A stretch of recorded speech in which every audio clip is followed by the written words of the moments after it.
ये कहानी है एक ऐसे बाप की जिसकी जिंदगी मुश्किल, कुर्बानी और मोहब्बत से लबरीज थी। वह एक गरीब मगर गैरतमंद इंसान था जो दिन रात खून पसीना बहाकर हाथों में छाले लिए अपनी आंखों में एक ही ख्वाब सजाए जी रहा था, अपनी बेटियों के बेहतर भविष्य का ख्वाब। मोहम्मद सिद्दीक गांव का सबसे दौलतमंद, नेकदिल और सखी इंसान था। उसके दिल में हर किसी का दर्द बसता था। वह किसी को भूखा नहीं सोने देता, यतीमों का सहारा बनता और बेवाओं की चुपचाप मदद करता। सिद्दीक का एक ही बेटा था, यूसुफ, जो अपने बाप की तरह रहमदिल और सलीका हुआ नौजवान था।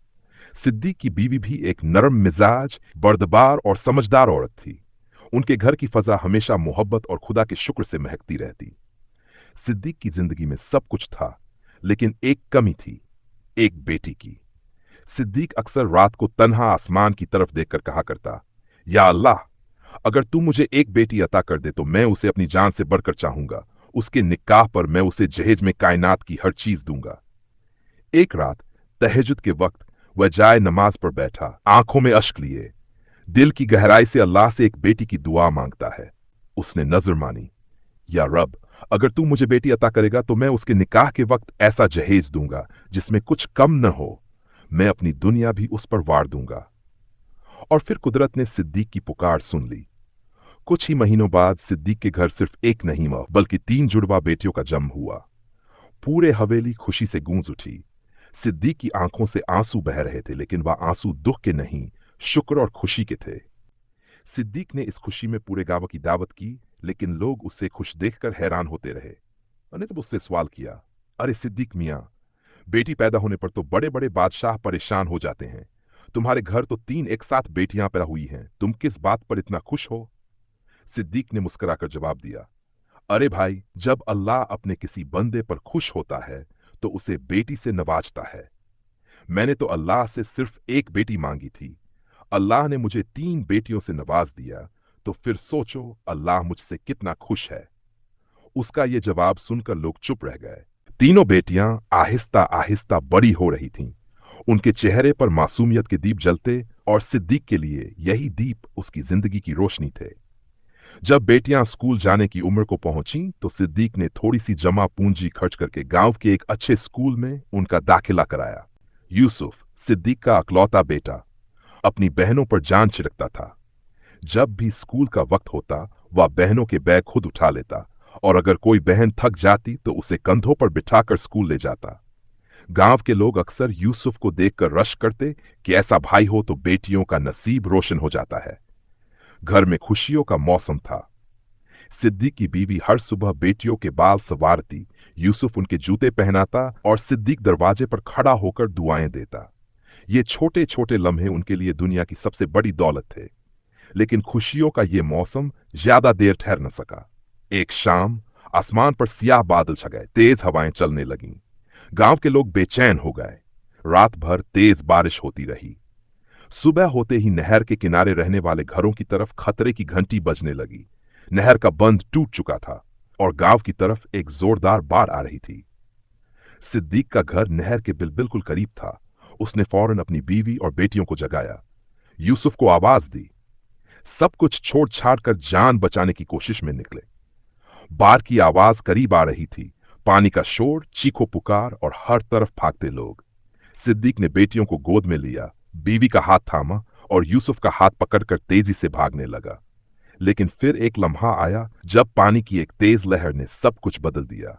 सिद्दीक के हाथ से यूसुफ का हाथ छूट गया। यूसुफ, वह चीखा, लेकिन पानी के शोर ने उसकी आवाज दबा दी। यूसुफ पानी की लहरों में कहीं खो गया। सिद्दीक ने बीवी और बेटियों को करीबी एक सूखी जगह पर छोड़ा और खुद पानी में दौड़ पड़ा। मेरा बेटा यूसुफ! वह हर सिमत भागता, पानी में गहरे तक देखता, आवाजें देता, लेकिन यूसुफ कहीं न मिला। कई घंटे तलाश करता रहा। शाम हुई, फिर रात आई और वह खाली हाथ लौटा। वह रात सिद्दीक और उसकी बीवी ने रोते हुए गुजारी, यूसुफ के बिछड़ने की रात। सिद्दीक अपना बेटा खो चुका था। उसका घर बाढ़ में बह चुका था। उसकी जमीनें, माल व दौलत सब कुछ तबाह हो चुका था। अब उसके पास न छत थी, न कोई सहारा। उसने जंगल से लकड़ियां काटी, एक छोटी सी झोंपड़ी बनाई और अपनी बीवी और तीनों बेटियों को वहां पनाह दी।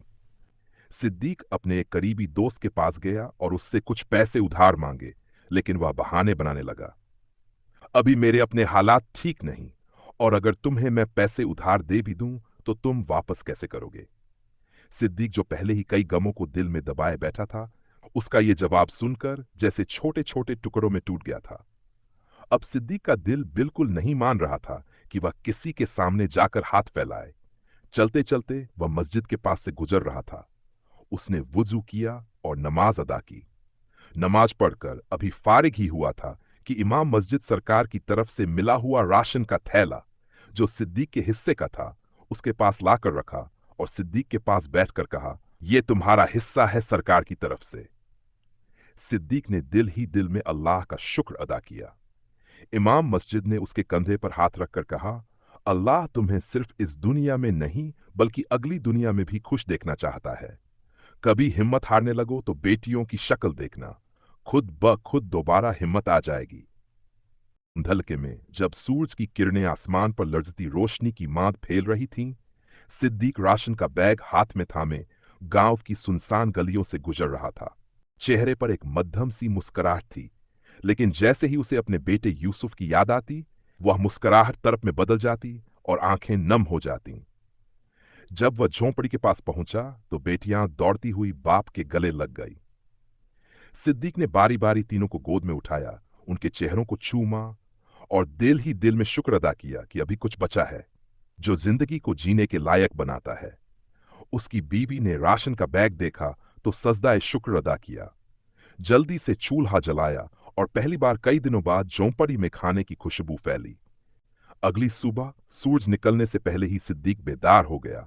वह कल रात से ही कुछ तय कर चुका था। जंगल की तरफ गया, कुल्हाड़ी उठाई और लकड़ियां काटने लगा। हर वार में उसके गम, जज्बे और हिम्मत की चमक शामिल थी। दोपहर तक उसने काफी लकड़ियां जमा कर ली। आधी लकड़ियां वह शहर ले गया और वहां बेच आया। जो थोड़ी बहुत रकम मिली वह उसने बड़ी मोहब्बत से संभाली। बाकी आधी लकड़ियों से वह रात गए एक छोटी सी रेहड़ी बनाने में मशगूल हो गया। उसी रात उसने वही थोड़ी सी कमाई उठाई और बाजार से आलू, मसाले, मैदा और तेल ले आया। चूल्हा जलाया, बीवी से मशवरा किया और खुद हाथों से आलू उबालने लगा। सारी रात वह बैठकर समोसे बनाता रहा, एक एक करके, मेहनत, मोहब्बत और उम्मीद के साथ। सुबह जब सब नाश्ता कर चुके तो सिद्दीक अपनी बीवी के पास बैठा। उसने आहिस्तगी से कहा, मुझे तुमसे एक बात करनी है। बीवी ने गौर से देखा। जिस दिन मेरी बेटियां पैदा हुई, मैंने अल्लाह से मन्नत मानी थी कि जब उनकी शादी होगी मैं उनके जहेज में कायनात की हर चीज दूंगा। अब मेरे पास कुछ नहीं बचा, लेकिन मैं इस वादे को निभाऊंगा, चाहे अपनी जान भी लगानी पड़े। बीवी ने उसका हाथ थामा। एक मां, बीवी और साथी की हैसियत से पुरज़्म लहजे में कहा, अल्लाह हमारी नियत देखता है, हालात नहीं। तुम अकेले नहीं हो, मैं भी तुम्हारा साथ दूंगी। घर में सिलाई कढ़ाई का काम शुरू करूंगी। उसने बीवी की तरफ देखा, जैसे कहने वाला हो, तो मैं अकेला नहीं हूं। बीवी की हिम्मत और भरोसे ने उसे नई ताकत दी। उसने समोसों का टोकरा रेहड़ी पर रखा, अपनी बेटियों को प्यार किया और बाहर निकल गया। लेकिन जब वह गांव के बाजार में पहुंचा तो मंजर कुछ और था। लोगों की निगाहें उस पर जम गई। फिर वही जबानें चलने लगीं जो कल तक उसकी सखावत के किस्से सुनाती थीं। अरे देखो तो, सिद्दीक सेठ समोसे बेचने आ गए। कहाँ गया वह रईस? अब गलियों में आवाजें लगाता फिरता है। कहीं से खा कहा गूंजा तो कहीं से सरगोशियां हुईं। सिद्दीक के दिल पर हर लफ्ज एक तीर की तरह लगा। उसका चेहरा झुक गया, लेकिन उसके कदम नहीं रुके। वह पूरे दिन गांव की गलियों में रेहड़ी घसीटता रहा, हर नुक्कड़ पर आवाज लगाता रहा, गर्मा गर्म समोसे, खालिस देसी जायका। लेकिन कोई खरीदार न आया। न किसी ने पूछा, न किसी ने दिलासा दिया। वह शाम के वक्त थका हारा, खाली हाथ, बुझे दिल के साथ वापस झोंपड़ी में लौटा। जैसे ही अंदर कदम रखा, तीनों बेटियां दौड़कर उससे लिपट गई, लेकिन उनकी मासूम मुस्कुराहटें उसके आंसू नहीं रोक सकीं। उसने बेटियों को चुपके से प्यार किया। अगली सुबह उसकी बीवी ने चुपके से उसके हाथ में पानी का गिलास थमाया और आहिस्ता से कहा, सुनिए, आज गांव न जाएं, शहर जाएं। मुझे यकीन है आपके समोसे वहां बिकेंगे। सिद्दीक ने बीवी की बात को उम्मीद से सुना। रेहड़ी पर कल के बचे हुए समोसे रखे और शहर की तरफ रवाना हो गया।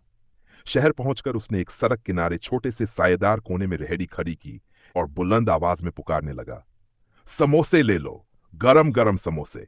काफी देर वह आवाज लगाता रहा, लेकिन शहर के लोग मशगूल थे, किसी के पास रुकने का वक्त न था। दोपहर का सूरज सर पर आ चुका था। थकन और भूख के मारे वह एक पत्थर पर बैठ गया। दिल में उदासी थी, लेकिन अंदर कहीं उम्मीद भी बाकी थी। तभी अचानक करीब ही मौजूद एक स्कूल से छुट्टी की घंटी बजी।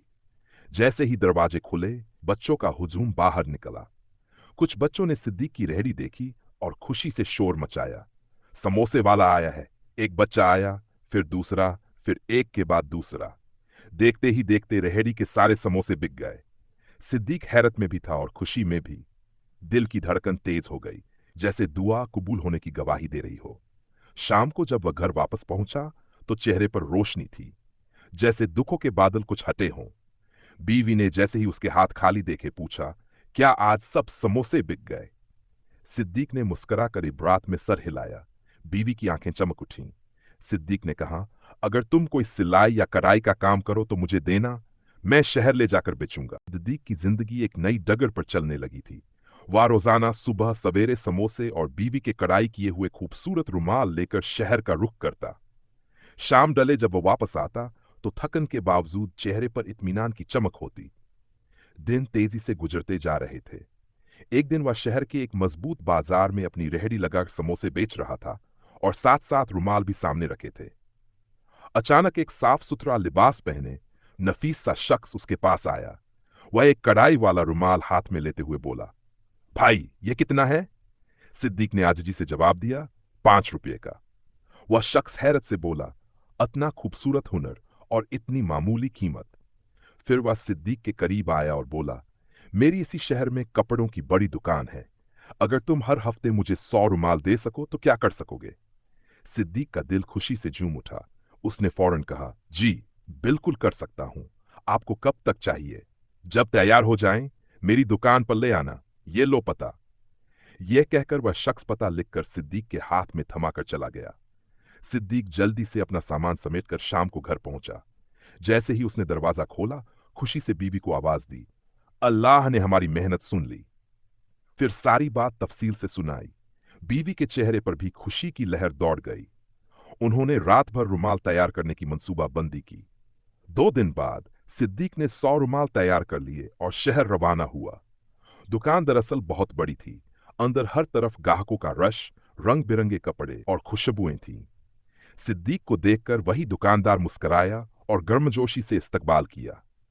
अब सिद्दीक बाकायदा से हर हफ्ते वहां रुमाल देने जाता। कुछ ही महीनों में सिद्दीक ने एक छोटा सा खूबसूरत घर बना लिया। अब वह और उसकी बीवी और बेटियां सुकून और इज्जत से रहने लगे थे। एक दिन जब सिद्दीक दुकान पर अपने पैसे लेने गया, तो वहां एक नौजवान आया, खूबसूरत और महजब। उसने आते ही सिद्दीक को सलाम किया। दुकानदार ने हंसते हुए कहा, यह मेरा बेटा है। दरअसल मेरे 3 बेटे हैं और अब मैं उनकी शादी के बारे में सोच रहा हूं। यह सुनते ही सिद्दीक के दिल में ख्याल आया कि अगर ये लोग इतने नेक और खुशहाल हैं, तो क्यों न अपनी एक बेटी का रिश्ता यहां की बात की जाए। उसकी बेटियां अब तालीम मुकम्मल करने के करीब थीं, पढ़ी लिखी, समझदार और सलीकामंद। लेकिन फिर उसे एक और बात याद आई, जहीज। उस दिन घर आते हुए वह सीधा एक बड़ी के पास गया, जिसे वह पुराने जमाने से जानता था। सादा सा इंसान, नरमी से बात करने वाला। सिद्दीक ने उससे कहा, भाई मेरी बेटियों की शादी का वक्त आ रहा है। अगर मैं तुम्हें लकड़ियां ला दूं तो क्या तुम मेरे लिए कुछ जहीज का फर्नीचर बना दोगे? बड़ी ने सिद्दीक के छुर्रियों भरे चेहरे को देखा और नरमी से बोला, अगर लकड़ी तुम ला दोगे तो मजदूरी नहीं लूंगा, मुफ्त में बना दूंगा। यह मेरा हिस्सा होगा तुम्हारी खुशियों में। सिद्दीक की आंखें भीग गई। उसने दिल से दुआ दी और अगले ही दिन वह शहर से वापस आकर जंगल गया। वहां लकड़ियां बीननी शुरू की। काफी देर तक वह लकड़ियां बनाता रहा। जब अंधेरा बढ़ना शुरू हुआ, उसने लकड़ियां जमाकर जंगल में ही एक तरफ रख दी और घर वापस चला गया। अब वह रोजाना सुबह शहर काम के लिए जाता, वहां से वापस आकर जंगल जाता, रोजाना लकड़ियां बनाकर जंगल में इकट्ठा कराता। उसने लकड़ियां इकट्ठा कर ली थी। जिस दिन उसने लकड़ियां जंगल से उठाकर बड़ी को देनी थीं, उस दिन उसे शहर से वापस आने में देर हो गई थी।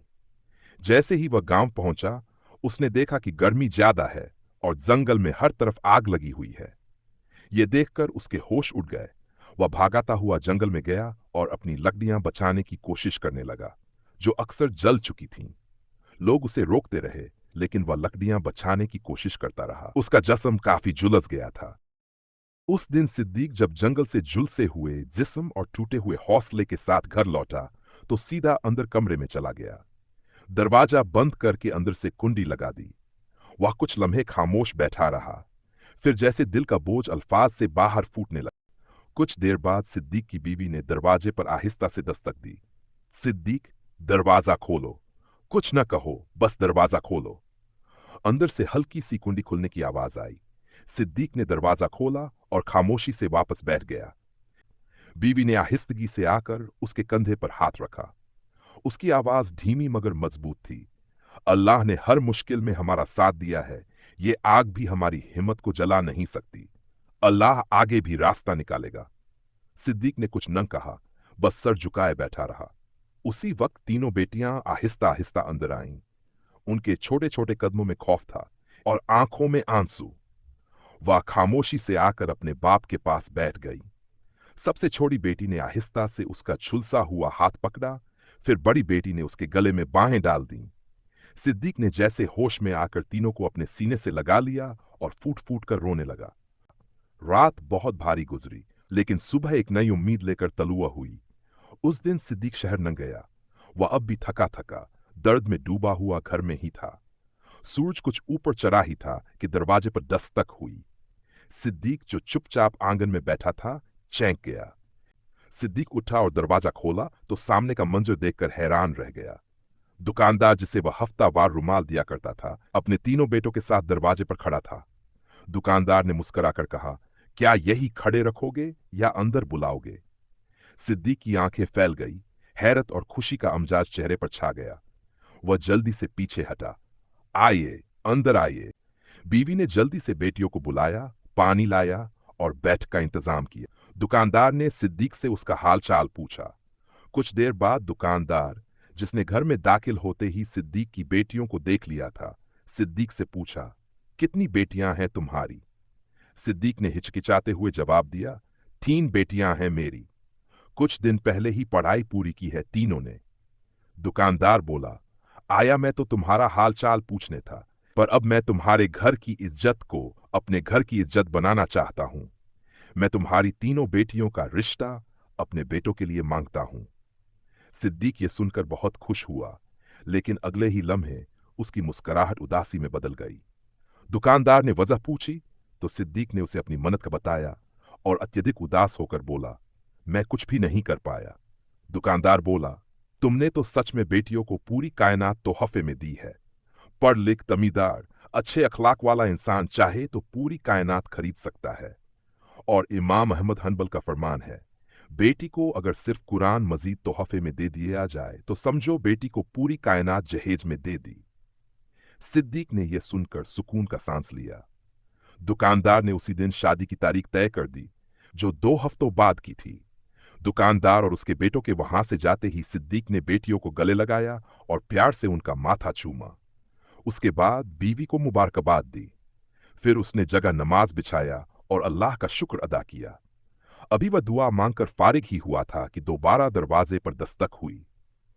सिद्दीक ने दरवाजा खोला तो सामने एक खूबसूरत, लंबे चौड़े कद का नौजवान खड़ा था। नौजवान ने सिद्दीक को देखते ही कहा, मुझे पहचाना आबा? मैं यूसुफ। ये अल्फाज सुनते ही सिद्दीक उसके गले लग गया और इतना रोया कि उसने यूसुफ के बिछड़ने का गम, जो कभी लफ्जों में बयान नहीं किया था, आज आंसुओं में बयान हो गया था। यूसुफ अपनी मां और बहनों से मिला। बहनों को देखते ही उसने कहा, ओए, तुम तो बड़ी हो गई। सिद्दीक की मां साथी बोली, और अब उनकी शादी होने वाली है। यूसुफ ये सुनकर बहुत खुश हुआ और बोला, फिर तो मैं सही वक्त पर आया हूं। यूसुफ ने बताया कि उसकी जान एक बहुत बड़े जमींदार की बीवी ने बचाई। उनकी कोई औलाद नहीं थी। उन्होंने मुझे अपने बेटे की तरह प्यार किया और पाला। कुछ दिनों बाद सिद्दीक और यूसुफ ने मिलकर तीनों की शादी धूमधाम से की। सिद्दीक और उसकी बीवी अब यूसुफ के साथ आराम और सुकून की जिंदगी बसर करते रहे।